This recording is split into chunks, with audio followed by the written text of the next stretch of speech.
नमस्कार। भव्य बाइक तिरंगा यात्रा एवं तिरंगा पद यात्रा का आयोजन सहारनपुर में जिला प्रशासन, संस्कृति विभाग, विकास खंड बलियाखेड़ी के सौजन्य से राष्ट्रभक्ति, राष्ट्रीय एकता एवं अखंडता की भावना को जन जन तक पहुंचाने के उद्देश्य से भव्य बाइक तिरंगा यात्रा एवं तिरंगा पद यात्रा का आयोजन किया गया। बाइक तिरंगा यात्रा निर्माणाधीन मंडलायुक्त कार्यालय दिल्ली रोड से प्रारंभ होकर राजकीय इंटर कॉलेज नेहरू मार्केट तक आयोजित की गई।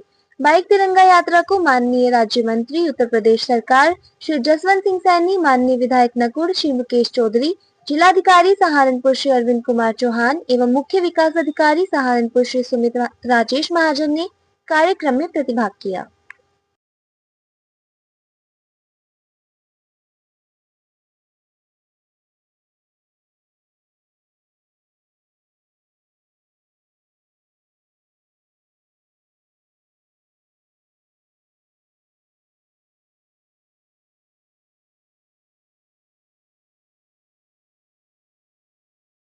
प्यारे बच्चों, पुलिस के सुरक्षाकर्मी जवानों,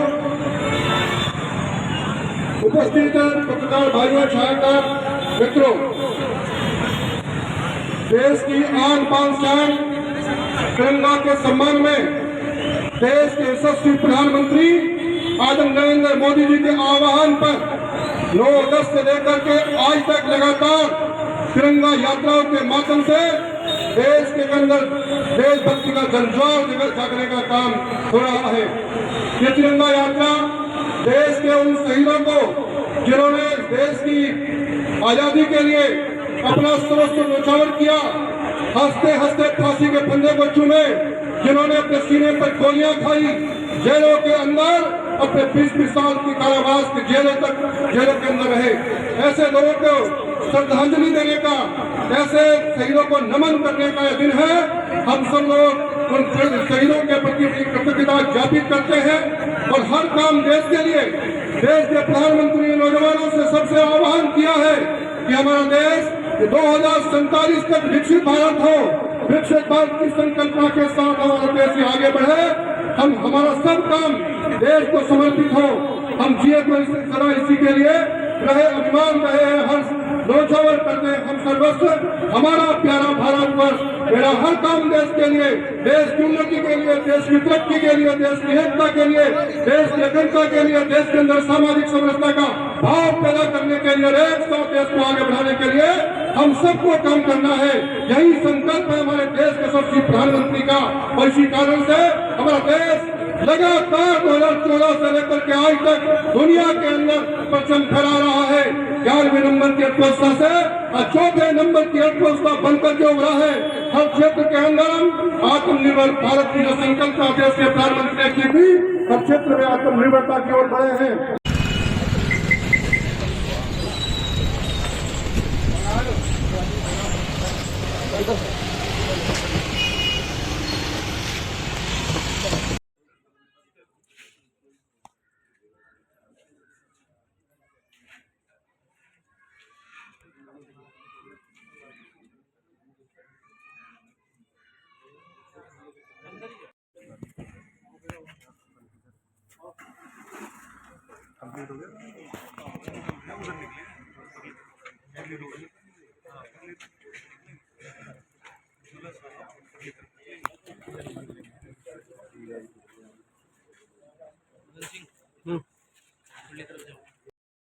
ये थाना सदर बाजार जनपद सहारनपुर में एक सूचना प्राप्त हुई कि हमारे यहाँ के 2016 बैच के कांस्टेबल टिंकू की पत्नी सरिता की डेड बॉडी यहाँ पर है।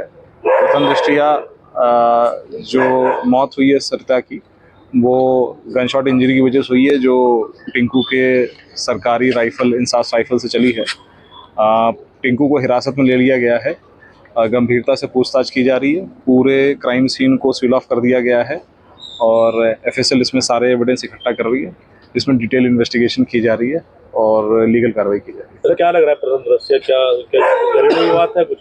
देखिए, जो सरिता के फैमिली है, उनका ये कहना था कि इनके बीच में पहले से कुछ फैमिली डिस्प्यूट था, तो उन सब चीज़ों को अभी एकदम मामला भी तुरंत का ही है, उन सब चीज़ों को देखते हुए इसमें इन्वेस्टिगेशन की जाएगी। सर जो सिपाही हैं वो कौन से थाने में तैनात हैं? ये सिपाही पुलिस लाइन से अटैच थे, इसमें जो एंटी माइनिंग टास्क फोर्स है उसमें अटैच थे, और अभी फिलहाल वो सिपाही हिरासत में है।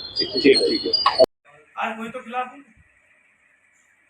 तो मैंने तो 3 महीने में 30 शत्रु कमाए हैं। पाप और पुण्य तो बाद में कमा लूंगा। पर मुझे ये तो पता चला मैंने गलत क्या किया, मैनुअल से गलत किया, जबरदस्ती कोई काम में करी में है। तो ये मैं कहना, अच्छा ये जो कमेटी बनी थी, देखो बनी 5 मई को, ये एजेंडा रजिस्टर है, इसी से चलता है। अगर आप पुलिस विभाग में भी जाओगे तो आवत जावत रजिस्टर होता है। आप ये जो पत्रकार महोदय भी आए हुए जब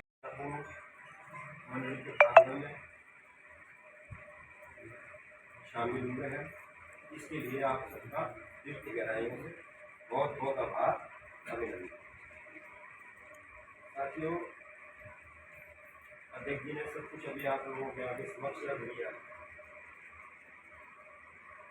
सवाल ये नहीं है कि यहाँ किसी चीज का बंटवारा हो रहा है। सवाल ये है कि हम सब आस्था से जुड़े हुए लोग हैं और सबकी आस्था भगवान जी में, हनुमान जी में है, और उनकी सेवा में हम लोग सब इस समय उपस्थित हुए। सुबह जो हुआ उस चीज पे हम नहीं जाना चाहते। हर आदमी अपनी अपनी लड़ाई लड़ता है और लड़ने का अधिकार है। तो कुछ लड़ाइयाँ ऐसी होती हैं जिसका कोई बिना मतलब का कोई तात्पर्य नहीं है। जैसे कि 3 महीने पहले मई माह में 5 मई 2026 को संस्था स्थापित हुई। एक सचिव पद मनोनीत हुए हैं, उस बारे में क्या कहना आपका? नहीं, सचिव पद मनोनीत कैसे हो सकता है? कोई भी किसी संस्था का कोई भी पद कैसे मनोनीत हो सकता है? उसके लिए बाईलॉज है। अगर बाईलॉज के हिसाब से वो सचिव है तो हमारे भी सचिव है, फिर तो हमें तो इस बात पे कोई एतराज ही नहीं है। उनका कहना था है कि आपने 3 महीने पहले कमेटी का गठित किया है, ठीक है, और जो पूरी तरह अवैध है। बिल्कुल सही बात और है। दूसरी कहानी है, पूरी सुन लो आप, ठीक है, अवैध है, और इसमें ऐसे लोगों को जोड़ा गया है जो मोहल्ले के लोग नहीं है, क्षेत्र के लोग नहीं है, कोई कहीं का है, कोई कहीं का है। और जबकि उनके अनुसार की जो पहले भी जो कमेटी गठित हुई थी, सिर्फ मोहल्ले के लोग और क्षेत्र के लोग ही थे जो लोग मंदिर को सुचारू रूप से चला रहे थे। ऐसी क्या वजह रही कि बाहर के लोगों को आपको बुलाना पड़ा, और 3 महीने पहले जो कमेटी गठित हुई अवैध बता रही, इस बारे में क्या था? तो सर्वप्रथम तो कमेटी 2014 में जब कोई भी शुरुआत होती है तो आसपास के क्षेत्र के लोगों को ही बुला के आमंत्रित किया जाता है। उसके बाद हमारे पास लॉ है जो कमेटी को चलाने का एक अधिकृत कार्रवाई होती है। उसमें ये कोई ज़रूरी नहीं है कि वो मंदिर जो है वो किसी विशेष मोहल्ले वालों का है। मंगलवार वहाँ है, शनिवार वाला है, तो मेरे हिसाब से जो मोहल्ले के लोग हैं वो 5 से 10% आते हैं, 90% बाहर के लोग आते हैं। अगर सभी बाहर के लोग मिलजुल के किसी मंदिर प्रतिष्ठान को सर्वोच्च स्थिति पर लेके जाए, और जो लोगों की व्यवस्था है, जो लोग 3 महीने से देख भी रहे हैं, पहले मंदिर में भीड़ अनाधिकृत रूप से भी रहती थी और परेशान रहती थी। अब वो सिस्टमटाइज तरीके से, चाहे 2000 आदमी आए चाहे 5000 आदमी आ जाए, वो सिस्टमटाइज तरीके से बाहर निकलती भी है और दर्शन करके जाती है। पहले ऐसा कोई सिस्टम नहीं था। दूसरी बात, आपने कहा कि 3 महीने से एक नई कमेटी का, हमने कोई नई कमेटी का एकदम नहीं किया। जो कमेटी 2014 से चली आ रही थी और जो 2019 में निष्क्रिय हो गई थी, हमने उन्हीं के पेपरों को जागृत करके समय से बैलेंस शीट बना के, जो पदाधिकारी थे उनके एफिडेविट लगवा कर, जो आज ये सब बात को उठा रहे हैं 3 महीने बाद, उनमें से जो भी सदस्य की कमेटी वाले हैं उन पे उन सबके एफिडेविट है। और दूसरी बात है, ये कार्य जो है ये रजिस्ट्रार ऑफिस में अभी लंबित है और हमें इसकी स्वीकृति मिलने वाली थी। तो कुछ लोगों ने, जिसमें से ये नरेश है जिसे अन्नू के नाम से जाना जाता है, और शीशपाल जी है, या श्यामलाल जी है, इन्होंने अपनी आपत्ति दी है, या हरीश गुप्ता जी है।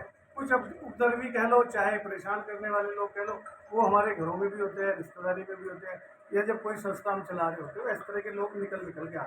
अच्छा, उनका ये कहना था कि जब उन्होंने भंगी नहीं करी तो आपने नए लोगों को कैसे शामिल कर लिया, जब पुराने लोग उसमें पहले ही शामिल हो रखे मेंबर, तो आपने नए कैसे बना दिए और कैसे पोस्ट बना दी? हमने ना कोई पोस्ट बनाए हैं, हमने जो लोग मृत थे उनकी जगह जो रिक्त जगह थी उनके लिए नए व्यक्ति नियुक्त किए गए, और जिन्होंने एफिडेविट दिए कि हम यहाँ कोई कार्य नहीं कर सकते और हम अपनी सेवा से निवृत्त थे, उनकी जगह हमने सिर्फ फुलफिल किया। नहीं, कहना मतलब ये है कि जब पुरानी कमेटी चलती आ रही थी उन्होंने कोई भंग नहीं की, तो आपने नई कमेटी क्यों बना दी? पुरानी कमेटी नहीं चलती आ रही थी 2019 में, जब उसके बाद कोई कार्रवाई हुई नहीं है, उसकी ना सदस्य शुल्क जमा हुई, ना उसकी पेनल्टी जमा हुई, ना उसकी सालाना जो सरकार से मान्यता फीस है वही जमा नहीं हुई, तो वो स्वीकृत। हिंदू जागरण मंच के तत्वाधान में अखंड भारत संकल्प दिवस व विभाजन विभीषिका के शहीदों को श्रद्धांजलि का कार्यक्रम आयोजित किया गया है।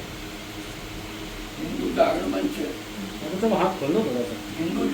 प्रतिवर्ष अपना एक संकल्प लेता है कि ये जो भारत का विभाजन कई वर्ष बार हुआ है, ये सारा गलत है और इसको फिर से देश में एक संस्कृति, एक राष्ट्र, एक भूमि का संकल्प, हिंदू राष्ट्र बनाने का संकल्प हिंदू जागरण मंच ने लिया है।